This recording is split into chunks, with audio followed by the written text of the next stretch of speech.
us sing to every nation, great is our God and King. He is the rock of our salvation. Lift up your heart and sing.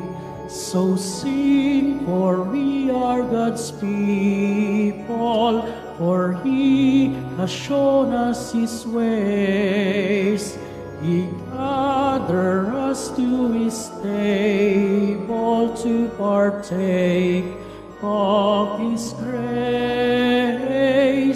Come, let us sing to every nation, great is our God and King. He is the rock of our salvation. Lift up your hands and sing. In the name of the Father, and of the Son, and of the Holy Spirit. Amen. The Lord be with you. And with your spirit, We come together as God's family, as God's pilgrim people journeying together towards His kingdom. We ask Jesus our Lord, the way, the truth, and the life, to guide us on our pilgrim way, to lead us to His mercy and peace. To prepare ourselves to celebrate this sacred mystery, let us call to mind our sins and beg the Lord's mercy. Lord Jesus, you are the way to the Father's kingdom. Lord, have mercy. Lord, have mercy. Christ Jesus, you are the truth that will set us free. Christ, have mercy. Christ, have mercy. Lord Jesus, you are our life and our resurrection. Lord, have mercy. Lord, have mercy. May our loving God have mercy on us, grant us healing and peace, teach us to forgive one another, and bring us all to everlasting life. Amen. Let us pray. Attend to the pleas of your people with heavenly care, O Lord, we pray, that they may see what must be done and gain strength to do what they have seen. Through our Lord Jesus Christ, your Son, who lives and reigns with you in the unity of the Holy Spirit, God, forever and ever. Amen. Please be seated. A reading from the letter to the Hebrews. The Word of God is living and effective, sharper than any two-edged sword, penetrating even between soul and spirit, joints and marrow, and able to discern reflections and thoughts of the heart. No creature is concealed from Him, but everything is naked and exposed to the eyes of Him to whom we must render an account. Since we have a great high priest who has passed through the heavens, Jesus, the Son of God, let us hold fast to our confession. For we do not have a high priest who is unable to sympathize with our weaknesses, but one who has similarly been tested in every way, yet without sin. So, let us confidently approach the throne of grace to receive mercy and to find grace for timely help. The word of the Lord. Thanks be to God. Your words, Lord, are spirit and life. Your words, Lord, are spirit and life. The law of the Lord is perfect, refreshing the soul. The decree of the Lord is trustworthy, giving wisdom to the simple. Your words, Lord, are spirit and life. The precepts of the Lord are right, rejoicing the heart. The command of the Lord is clear, enlightening the eye. Your words, Lord, are spirit and life. The fear of the Lord is pure, enduring forever. The ordinances of the Lord are true, all of them just. Your words, Lord, are spirit and life. Let the words of my mouth and the thought of my heart find favor before you, O Lord, my rock and my redeemer. Your words, Lord, are spirit and life. Please all stand.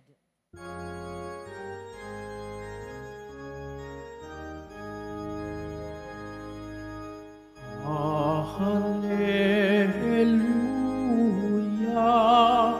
hallelujah,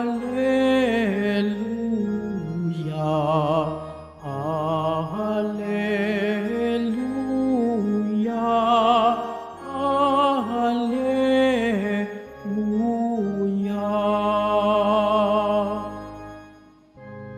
The Lord sent me to bring glad tidings to the poor, and to proclaim liberty to captives.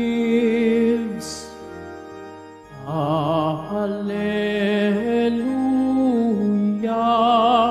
hallelujah,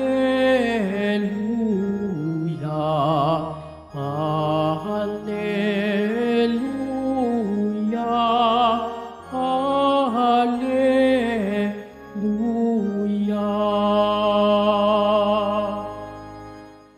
The Lord be with you. And with your spirit, A reading from the Holy Gospel according to Mark.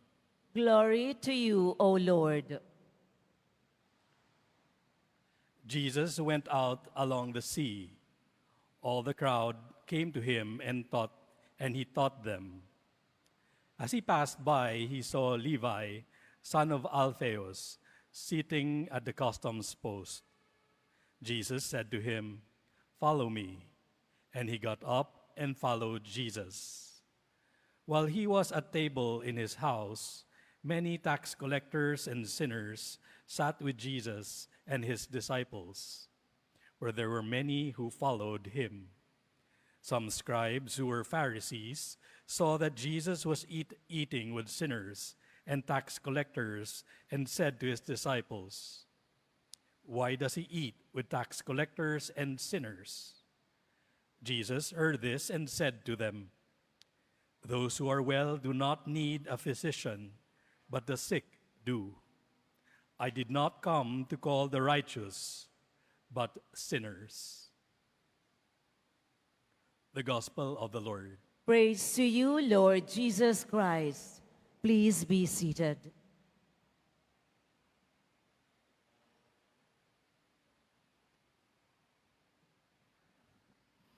Good morning, dear sisters and brothers, and welcome to the Minor Basilica and National Shrine of Jesus Nazareno.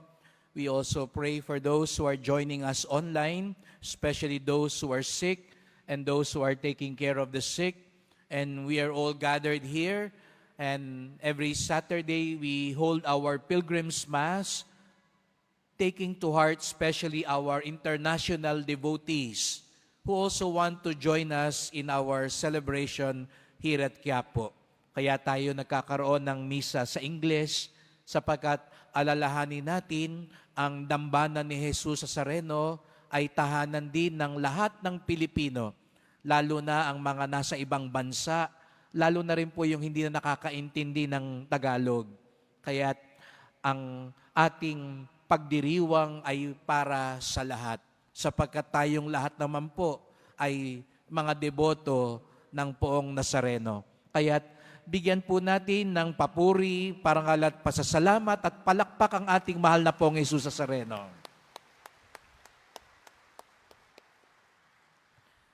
And if there is one thing that we could really take pride in is that our shrine, the home of Jesus Nazareno, welcomes everyone. We have a very inclusive spirit at Quiapo Church. Not a few times, we would receive people criticizing, bakit diyan sa Quiapo? Dami-daming tao, Minsan, hindi naman bagay yung pagpunta nila doon. Iba doon, nakapambahay na lang halos. Iba doon, hindi naman maayos ang suot. Iba doon, ang dumi-dumi pa nga. At parang iba sa atin siguro, tabi-tabi po, lalo na yung galing sa ibang lugar, at sabihin, ayoko nang bumalik sa Quiapo, yung nakatabi ko.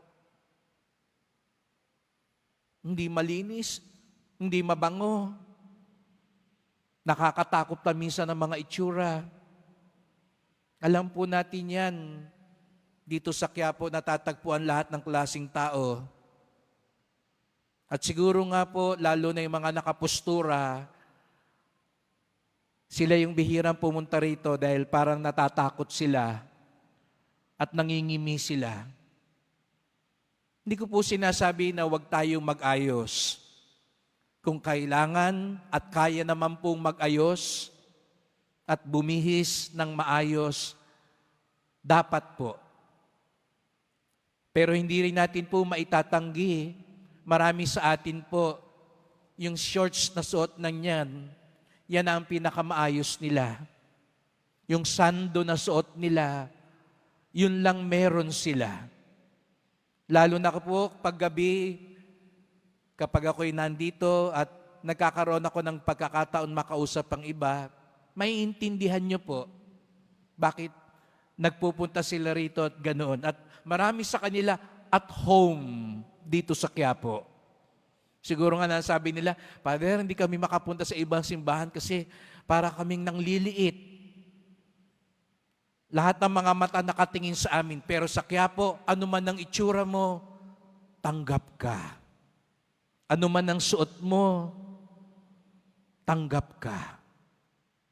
Ulitin ko po, hindi ko po sinasabing pumunta na kayo rito na nakapajama na lang at naka-shorts at magpambahay. Kung kaya po, mas maganda po yun. Ibang usapan naman po, pag pupunta kayo sa simbahan, kung ano lang, pero pag pumunta kayo sa mall o sa party, abay postura, ibang usapan naman po yun. Kung kaya nyo pong mag-ayos sa ibang lugar, dapat lalo tigit pagkaharap natin ng pong Nazareno. Pero wag natin agadusgahan ang ibang tao sa kanilang kasuotan. Dahil nga sabi ko nga po sa inyo, baka yan lang po meron sila. Yan lang ang talagang kaya nila. At kaya nga siguro nga dito sa Quiapo, laksa-laksa ang mga tao, pakiramdam nila, anuman sila, tanggap sila. Kaya nga, ang tawag natin sa atin, ang dambana ni Jesus Nazareno, tahanan ng bawat Pilipino. Ito ang ating tahanan. Di ba pag sa bahay tayo, kampante tayo. Ang tatay ko po, naalala ko, hindi niya laging maiwan-iwan. Meron siya mga sandong butas-butas yan. Yun lang ang lagi niyang suot sa bahay. Dahil sabi niya, presko. Hindi siya naiinitan. Hindi siya nangingimi. Hindi siya nahihiyang makita kaming nakaganon ang suot niya. Dahil alam niya, tanggap namin siya sa ganoon. Ngunit hindi lang po ito tungkol sa kasuotan. This points to a deeper reality that every church should radiate. Pope Francis has been very emphatic on this. The church is a hospital for sinners. Tanggapan, pagamutan ng mga makasalanan. Kaya yung mga taong nagsasabi, ang dami namang makasalanan sa simbahan. Ang dami namang di maganda sa simbahan. Ang dami naman yatang nagsisimba dyan sa Quiapo. Mga kriminal naman yan. Mga magnanakaw naman yan. Mga masasamang tao naman yan. Yun nga ang sabi ni Jesus Nazareno ngayon. I came not for the righteous, but for the sinners. Kaya nga siguro ganun na lang ang Quiapo. Magnet sa lahat ng tao, sapagat alam natin, hindi tayo nahihiyang lumapit sa Kanya. Hindi mapintas ang Panginoon. Kung ang ibang tao mapintas, mapanghusga, hindi ang mahal na pong Jesus Nazareno.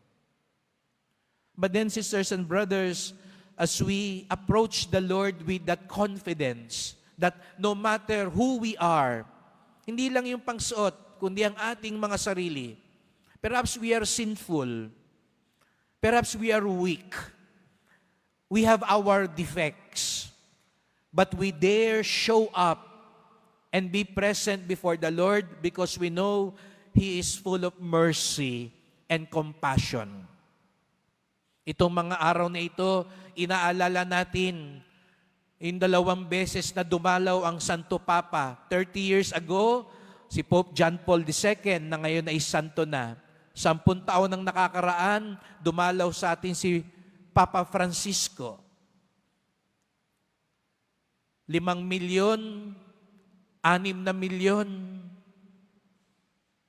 Nung piyesta ng Quiapo, 8 milyon. Bakit gano'n na lang karami?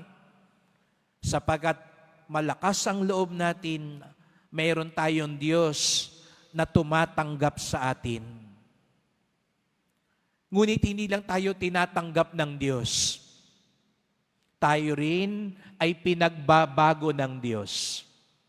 As He welcomes us, He also wants to transform us. That's why in the Gospel,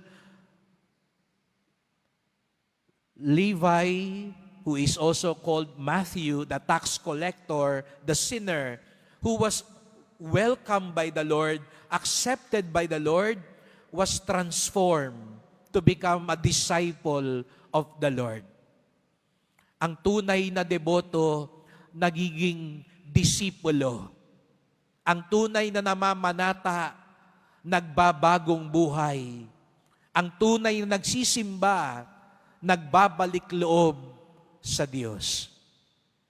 Kaya tinatanggap tayo ng Panginoon dahil gusto niya rin tayong tulungan.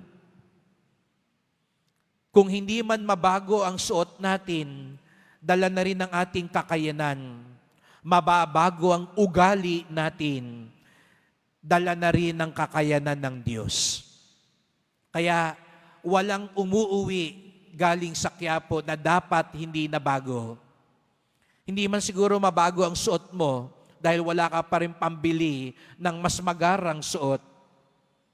Mababago naman sana ang puso mo at ugali mo dahil sa awa at biyaya ng Poong Nazareno. Ito sana ang ipagdasal natin. Aanin mo rin naman ng magarang suot, magandang suot, pangit naman ang ugali. Kaya't ang nais mabago sa atin ng Panginoon, ang ating puso, ang ating diwa. Humingi rin tayo ng tawad. Let us ask the Lord for pardon for the times we have been very judgmental. Perhaps we are not as sinful as others. Perhaps we are not as bad as others. Sasabihin nyo, hindi naman ako kasing sama ng mga snatcher dyan. Hindi naman ako kasing sama ng mga nambubudol dyan. Pero hindi ito maging dahilan para maging mapagmataas tayo, mapanghusga, mapanglait, at ating itinataboy sila. Ang Poong Nazareno, kailanman hindi sila tinataboy. At kung tunay tayong deboto, hindi rin tayo nagtataboy. Sa halip tayo tumatanggap at tumutulong magbago ang ating kapwa. And so, sisters and brothers, as you are welcome here in this shrine, welcome to Quiapo. Let us also have a welcoming heart for each other. Just as Jesus welcomes and accepts us, let us also have an understanding heart to one another. And just as Jesus transforms us, may we also be a channel of conversion and transformation to others. So that truly, Quiapo Church becomes not only the home of Jesus Nazareno, but the home of every Filipino.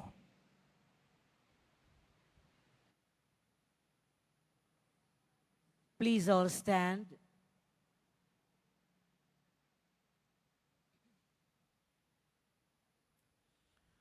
Christ came to call sinners, offering them salvation. With humility of spirit, aware of His call, let us bring our prayers to the Father. Lord, hear our prayer. Lord, hear our prayer. That the church may be seen as the healing home of the weak and the sinful, let us pray to the Lord. Lord, hear our prayer.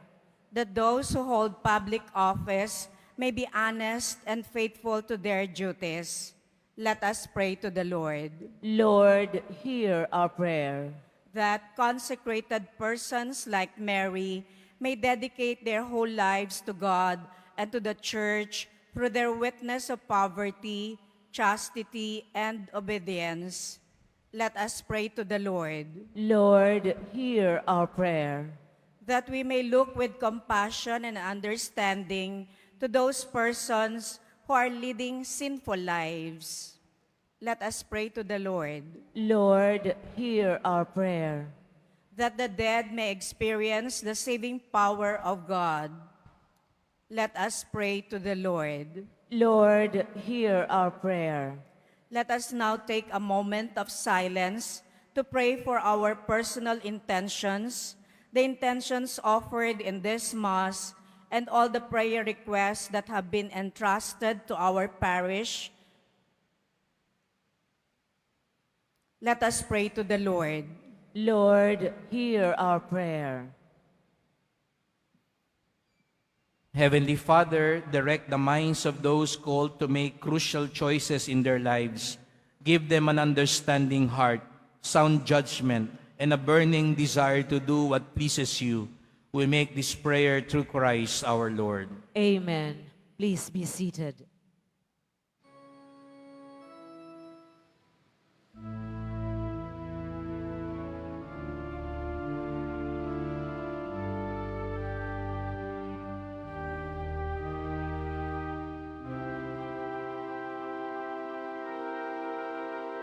As we offer this bread, and as we bring you this wine, bless them, Lord Jesus, feed us now, give us life, send us your Spirit, the source of our lives, and together we will serve you with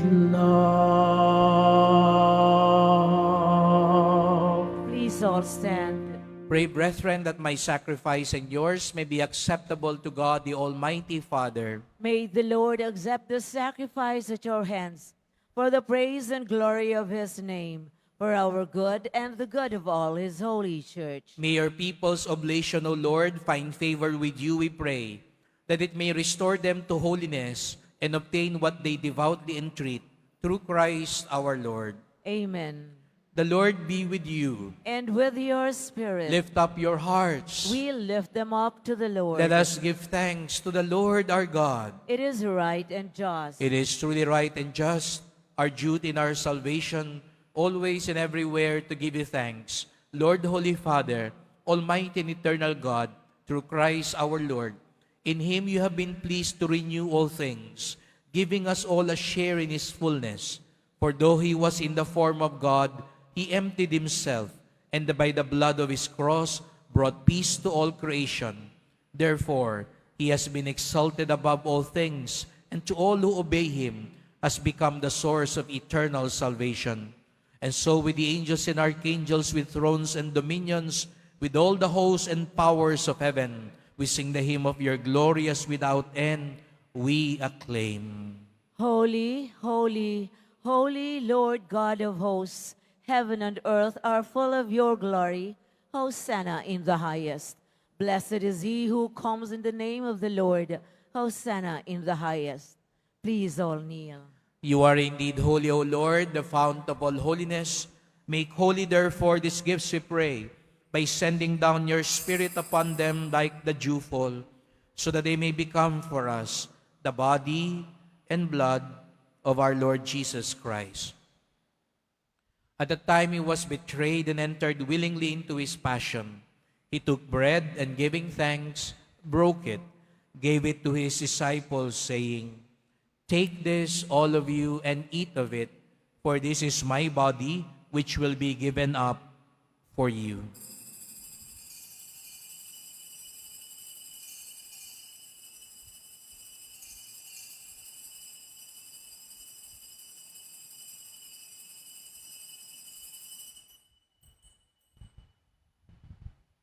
In a similar way, when supper was ended, he took the chalice, and once more giving thanks, gave it to his disciples, saying, "Take this, all of you, and drink from it, for this is the chalice of my blood, the blood of the new and eternal covenant, which will be poured out for you and for many, for the forgiveness of sins. Do this in memory of me."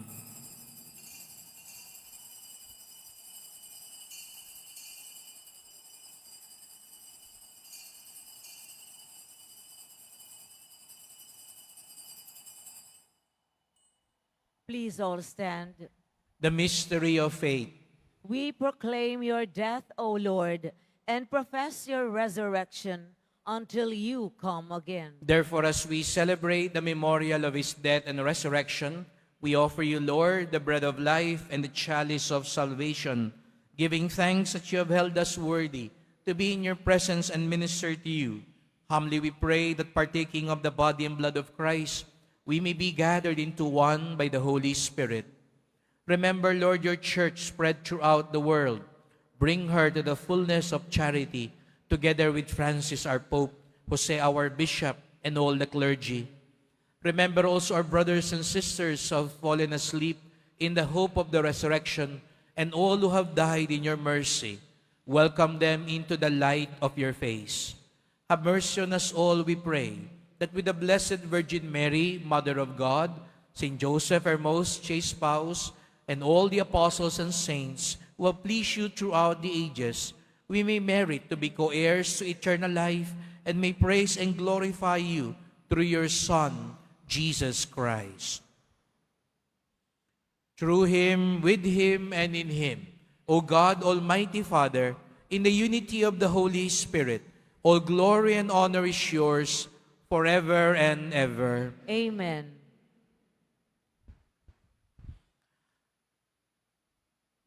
God welcomes us all because we are his children. Let us now call on our merciful Father. Our Father, Who art in heaven, hallowed be thy name. Thy kingdom come, thy will be done on earth as it is in heaven. Give us this day our daily bread, and forgive us our trespasses, as we forgive those who trespass against us. And lead us not into temptation, but deliver us from evil. deliver us, Lord, we pray, from every evil. Graciously grant peace in our days. By the help of your mercy, we may always be free from sin, safe from all distress, as we await the blessed hope and the coming of our Savior, Jesus Christ. For the kingdom, the power, and the glory are yours, now and forever. Lord Jesus Christ, you said to your apostles, and now you're saying it to all of us here, "Peace I leave you, my peace I give you." Lord, do not look on our sins, but look on the faith of your church, and graciously grant her peace and unity in accordance with your will, who live and reign forever and ever. Amen. The peace of the Lord be always with you. And with your spirit. Let us offer each other the sign of peace.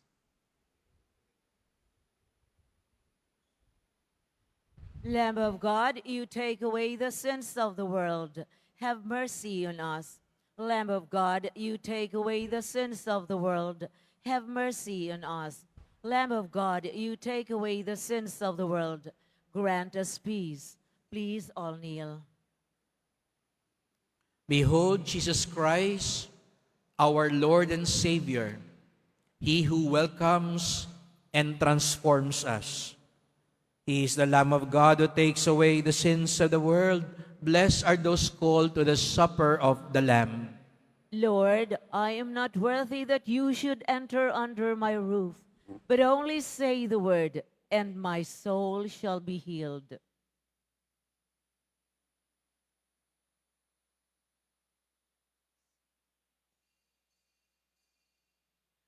Para sa lahat ng tatanggap ng banal na komunyon, sasagot po tayo ng amen pagkasabi ng pari o ng lay minister ng katawan ni Kristo at isubo agad sa bibig bago umalis sa harapan ng pari o lay minister. Sumunod po tayo.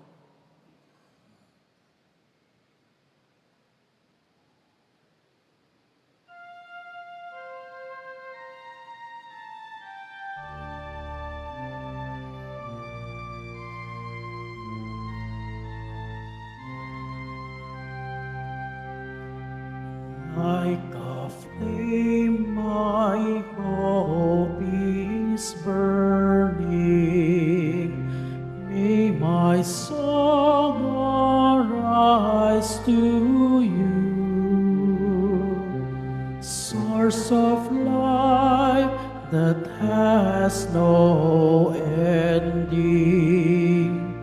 On life's path I trust in you. Every nation, tongue, and people find a light within your word. Scattered fragile sons and daughter find a home in your dear Son. Like a flame, my hope is burning. May my song arise to you, source of life that has no ending. On life's path I trust in you. God so tender and so patient, dawn of hope, your care for all. Heaven and earth are recreated by the Spirit of life set free. Like a flame, my hope is burning. May my song arise to you, source of life that has no ending. On life's path I trust in you. Raise your eyes, the wind is blowing, for our God is born in time. Son made man for you and many, who will find the way in Him. Like a flame, my hope is burning. May my song arise to you, source of life that has no meaning. On life's path I trust in you. every nation, tongue, and people find the light within your word. Scattered fragile son and daughter, find a home in your dearest Son. Like a flame, my hope is burning. May my song arise to you, source of life that has no ending. On life's path I trust in you. God so tender and so patient, dawn of hope, your care for all. Heaven and earth are recreated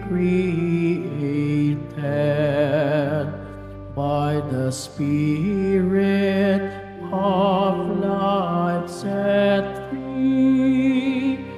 Like a flame, my hope is burning. May my song arise to you, source of life that has no ending. On life's path I trust in you. Like a flame, my hope is burning. May my song arise to you, source of life that has no ending. On life's path I trust in you.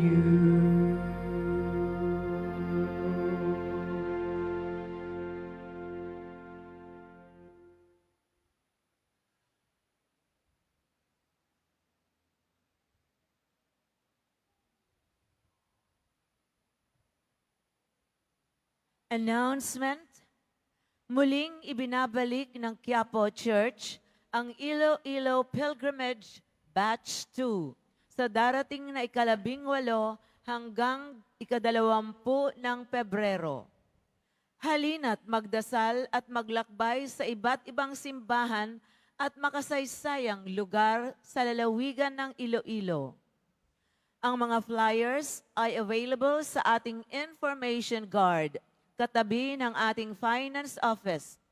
Maaari din kayong tumawag sa numerong 0927-819-5959 para sa karagdagang impormasyon. Ito po ay limited slots only. Pagkatapos ng misa, wiwisikan po ang lahat ng banal na tubig. Pinakikiusapan ng lahat na manatili lamang muna sa inyong mga lugar. Sa Quezon Boulevard o sa Plaza San Juan lamang ang labasan ng lahat. Sumunod po tayo. Maraming salamat po sa inyong pagdalaw at pagsisimba sa Basilica Menor at Pambansang Dambana ni Jesus Nazareno. Please all stand. Let us pray.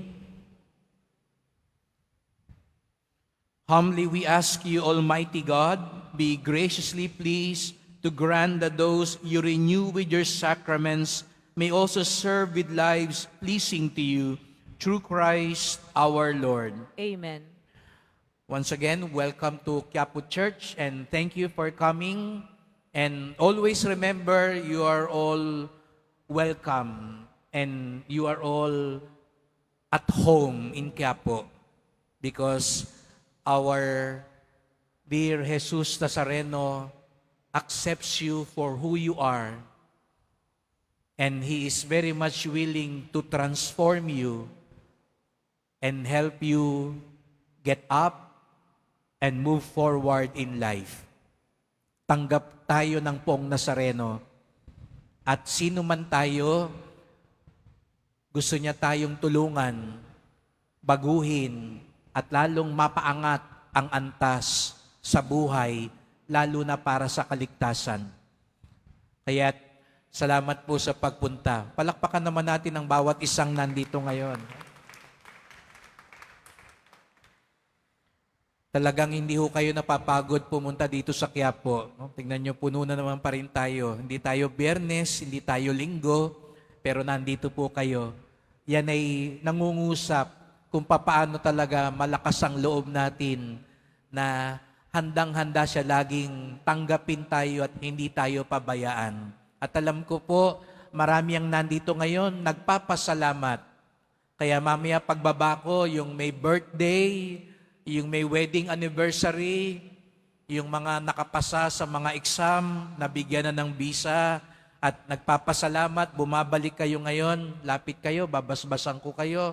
Yung galing sa mga malalayong lugar, lapit din kayo, sabihin nyo sa akin saan kayo galing. Kung galing kayong Bicol, galing kayong Ilocos, galing kayo sa Mindanao, alam ko nagsakripisyo pa kayo papunta rito para mabuo na yung blessing sa pagpunta nyo rito sa Quiapo at mabasbasan.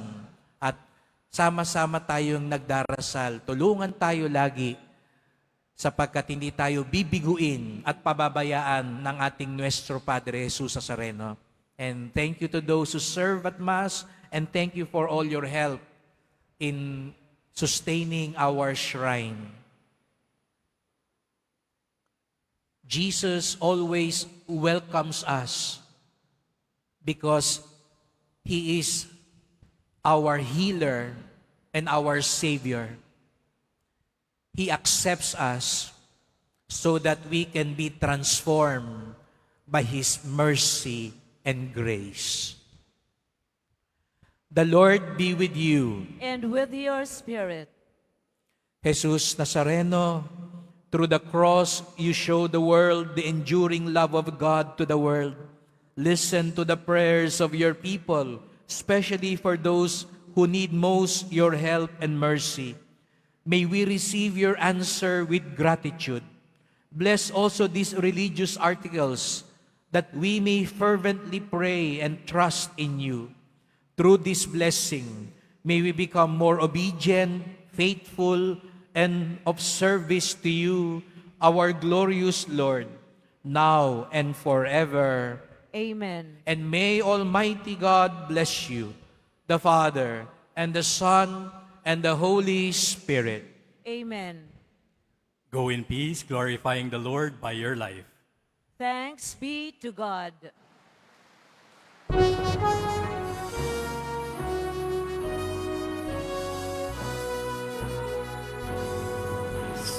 Padre Jesus Nazareno, sinasamba ka namin. Pinipintuko ka namin, aral mong aming buhay at kaligtasan. Nuestro Padre Jesus Nazareno, iligtas mo kami sa kasalanan. Ang mismong kinamatayan ay sagisag ng aming kaligtasan.